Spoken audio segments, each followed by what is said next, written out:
Hello, my name's Helena Hall, and today I'm going to be talking about how you can change your thoughts to change your health. Please like and subscribe, and I look forward to seeing you in and around the comments.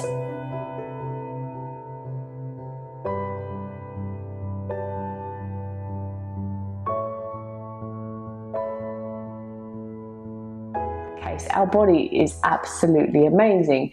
We have brand new, every single person has a brand new eye, a brand new heart, a brand new liver, kidney. Every organ renews itself over a different span of years or time or months.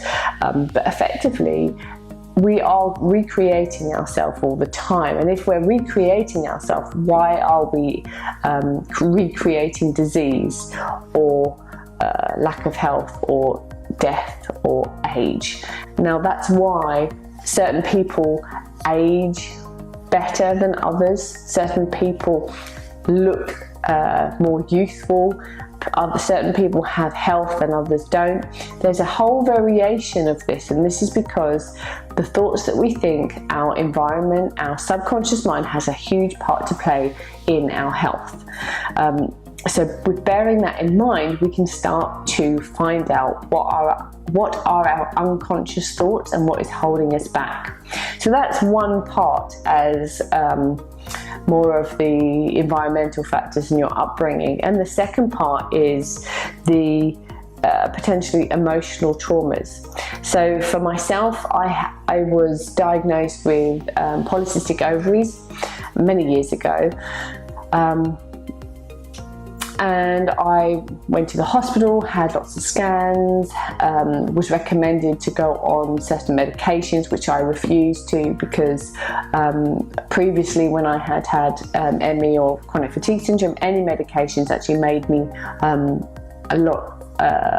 made me iller.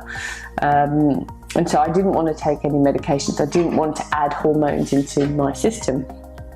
So I spent time reflecting inwardly and trying to listen to my body. And as weird as it sounded when I was younger, and also without the information now that I know what I was doing was the right thing and actually had a more scientific understanding or background to it, I tuned into my body and asked why I had these issues, and I followed the thread, as it were, down to where I had created my polycystic ovaries, because I was married young and I became pregnant young, and there was a lot of resentment, fear, and personally I'd let myself down. As I was so young, it had stopped me from doing the things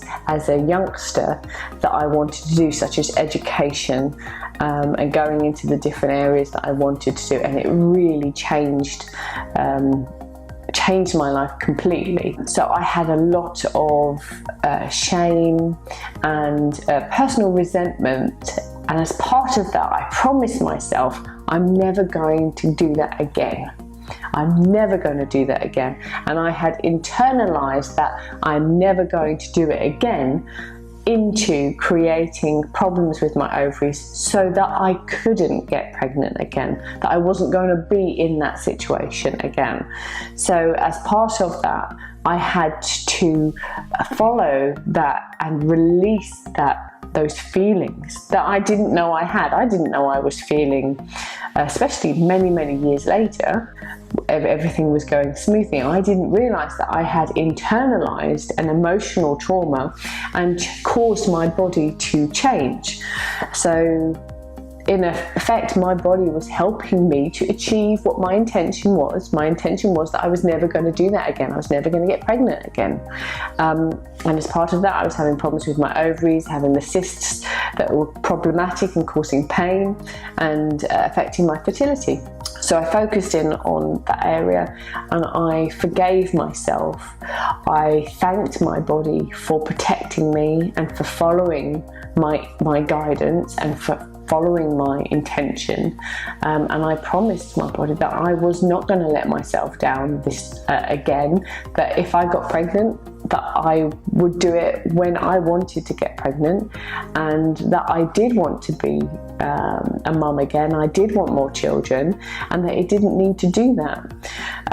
And before I had started this reprogramming or forgiveness of myself, I had just had a scan. They confirmed they're still yet there. Yes, the pain is associated with the cyst that I was having. After I'd gone through my meditation, my inward reflection, and the conversation that I had with my body, I knew then and there, because I felt the difference, the release that had come out of my emotions, that I knew that something had changed.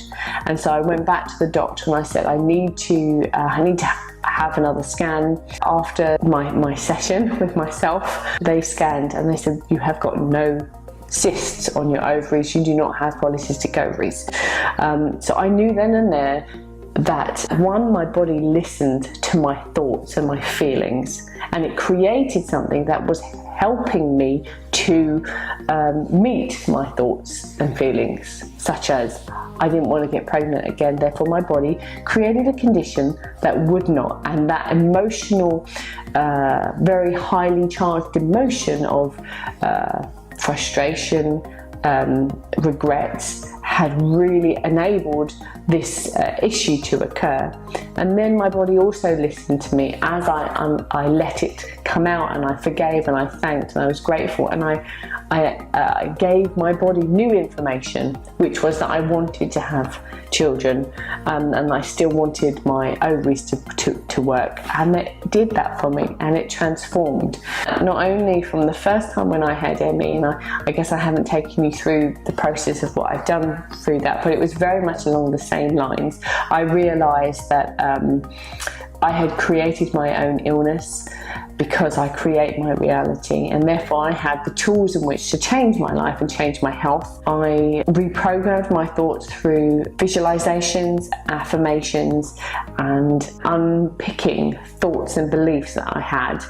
And then I had the utter commitment and knowledge and belief that I was going to get better. So all of those things compounded in my body, recovering after 3 years of experiencing, and that's absolutely horrible time, with no health and being disabled. So I would really recommend that if you're in the position where you're looking for health and you are struggling and you're not achieving where you want to be, really take the time to, one, reflect on your thoughts, monitor them, listen to the conversations that are going around in the background of your subconscious mind.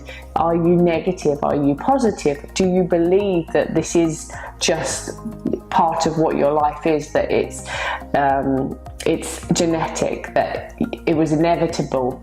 Do you feel negative, or is it from a trauma? Could this be something that has been triggered from some emotional response? Really get to the bottom of where this problem is coming for you, and then look about correcting the situation. And you do that, one, through contemplation and actually trying to find what is the core belief, and really shining some light on it to say, well, actually, this is not where I want to be, this is where I want to be, XYZ. So you've got to know what you want, and you've got to know what the problem is first, and then correcting it through correcting your subconscious mind and your programming through repetitive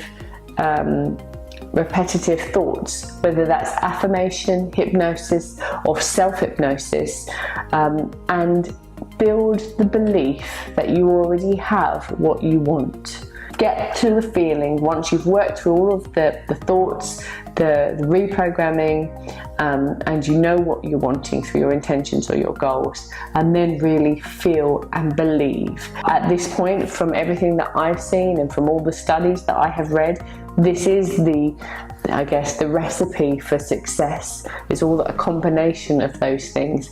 And if you're still struggling, then you might need to actually look further to see, have you really honed in on the core belief or the core issue that you have, or the emotional trauma? or whatever it is, you need to spend time. And it's not always something that we want to do. We don't necessarily want to focus in on something that's quite painful. But that is often the most rewarding. If you can take yourself to that point and beyond, where you focus in on what is causing you emotional pain or trauma, and you walk through to the other side, you're likely to have a far greater response and a far greater difference between where you were at the start to where you are now. So I do hope that you have found this useful. Lots of love to you all, and I look forward to speaking to you in the next video. Please like and subscribe, and I look forward to seeing you in and around the comments.